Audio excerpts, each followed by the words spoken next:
Alrighty, welcome back. Here is Chapter 5, Lesson 2, Florida's Growing Industries.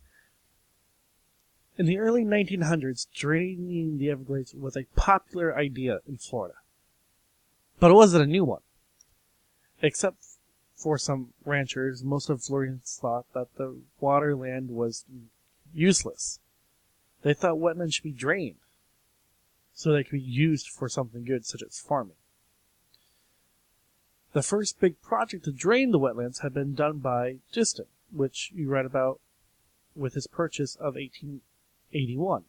He drained about 50,000 swampy acres around the Kissimmee River and Lake Okeechobee. His workers dug canals. The canals drained into the Gulf of Mexico. Later, the land was used to grow crops. In 1905, Governor Napoleon Broward decided to drain an even bigger area of the Everglades. He promised to make an empire of the Everglades, quote unquote, out of this land. Broward thought his task was simple. He said it would take only a year and a half to complete. Instead, the work went on for more than 20 years. Workers dug hundreds of miles of canals. Because of the amount of unkept time it took to drain the Everglades, they were never fully drained. So, these draining projects opened large parts of Everglades to agriculture. Farmers grew vegetables like tomatoes, beans, and potatoes. They grew sugarcane and planted orange groves. A grove is a group of fruit trees. So if we underline that,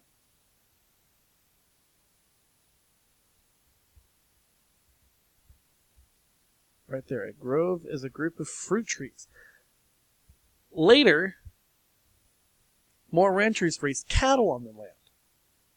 The drainage projects also boosted land sales in South Florida. Land developers advertised the drained land for sale. There was a rush to buy and to sell the land in Florida. So here on 154 and 155, you do have two questions. Look at the map. Were more wetlands lost in the Florida Peninsula or in the Panhandle? Remember, the Peninsula is a land that is pretty much surrounded all by water, except for one side. The Panhandle is pretty much that arm kind of looking thing that's going towards Alabama, Louisiana. Okay? And the question 2 is a cause and effect question. Read the cause on the left. Then write 2 effects of the given cause in the boxes. So the cause that you have to answer to is Florida drained large areas of the Everglades. What effect did that have?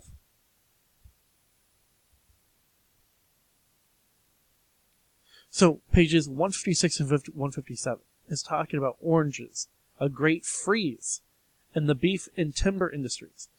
So let's go back to oranges. They've been growing in Florida for hundreds of years. Growing citrus fruits became a majority industry when railroads came to the state. The first oranges were brought to Florida by Spanish explorers. Juan Ponce de Leon may have planted oranges around St. Augustine in the 1500s. The trees grew well in Florida's sandy soil and warm climate. Birds and animals spread the seeds of these first trees. By the 1800s, orange trees were growing wild in Florida's forests. People in Florida grew and sold oranges before the Civil War. It wasn't a big business. Then in the 1870s, we had orange fever, which hit the state. People realized that they could make money from oranges. More people bought land and planted orange groves. Railroads were expanding so the fruit could travel quickly to the markets, which caused the demand for oranges to grow. By 1893, Florida was producing 5 million boxes of oranges a year. That's 5 million boxes. Then we had a great freeze. Frost hurt the orange groves growing in northern Florida. In the winter of 1894 to 1895, the freeze killed orange trees across the state. As a result, many growers moved south. They planted groves in drained land where freezes were less likely to occur. By 1910, the groves recovered. Citrus groves were producing so many oranges that they had before the freeze. So now here they are producing more after the freeze than before the freeze. Florida growers grew many different kinds of oranges. One grower, Liu He-hum Wan of the land, experimented with plants. He developed an orange that ripened early, before frost could strike. The Liu Gong orange is still growing in Florida today. Then we have the beef and timber industry. Like oranges, cattle arrived in Florida long ago. Ponce Leon brought his first small herd of cattle. Centuries later, in the mid 1800s, Florida ranchers started shipping cattle to Cuba for sale. After Native Americans were forced out, Florida had a large area for open-range cattle. The state's leading rancher was Jacob Summerlin. The cattle trade with Cuba made Summerlin and other ranchers very, very wealthy. Summerlin supplied the Confederate Army with beef during the Civil War. You guys read about that in Chapter 4. After the war, the Cuba trade continued. Railroads helped the cattle industry grow as well. Cattle can now be shipped to markets by train. Florida's timber industry grew rapidly, very fast between 1880 and 1930. Millions of acres of pine trees in the Panhandle and cedar trees near Cedar Key were sawed down. The wood was used to make houses, furniture, pencils, and paper. Northern cities like Pensacola grew because of the timber industry. Pensacola had 11 sawmills. In 1882, a sawmill is a place where trees are cut into wood. I went ahead and underlined that for you. Today, many people living in the Panhandle work at sawmills and paper mills. So here on these 2 pages, you have questions 3 and 4. Question 3. Think about how his oranges were different. Then draw an advertisement for his orange. Number 4 is a sequence. You're going to write an event that happened between the 2 events shown. So what happened between people growing oranges in Florida before the Civil War to the Great Freeze kills most of orange growth? There's a sequence right in the middle of the story. So here, Ybor City. Ybor City is located in Tampa. People started making cigars in Florida as early as the 1830s, but it did not become a big industry until after 1868. That year, a war began in Cuba. The war caused thousands of people to leave. Many of them migrated. To migrate is to move. A very important vocabulary word.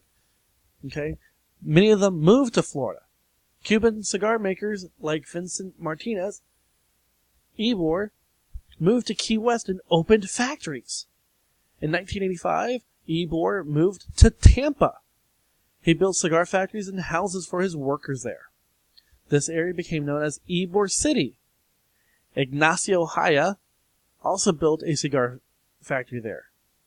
Tampa was a good location for cigar factories. It had a railroad and a port. Tobacco came from Cuba by steamboats. Then finished cigars went to markets by train. Cuban and Spanish immigrants moved to Ybor City to work in these factories. Okay?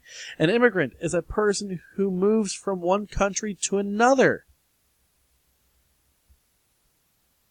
Okay? It's someone that they move from one country to another. Don't get it confused between migrate. These immigrants made Ybor City a center of Latino culture. In the factories, a reader would sit in a chair and read aloud to the Cuban immigrant workers. He would read newspaper and books. This is how immigrant workers gained their education. On 158, this map shows some of Florida's industries of 1890. Look at the map key to see what of each symbol stands for. Then circle the symbols on the map that show where citrus is grown. Okay? Then we have digging for resources. One day in 1889, Albertus Vogt was drilling a well near Dolan. He made an accidental discovery. He discovered phosphate. Phosphate is a mineral. Very important. It is used to make fertilizer to help crops grow. Florida has a lot of phosphate. Vogt's discovery started an important new industry in Florida. News of this spread rapidly through the entire area of this discovery. Thousands of miners came. Many were African American. By 1894, more than 200 companies were mining phosphate in the state. Today, phosphate mining is still a major industry in the state of Florida. Then we have question number 6. Compare and contrast. What did the citrus and cattle industries have in common? They had something in common. Number 7. Your family works at an orange grove. Okay, let's think about this. Your family works at an orange grove. How does the growing demand for oranges create an opportunity for your family to make more money? Please stay tuned for lesson 3.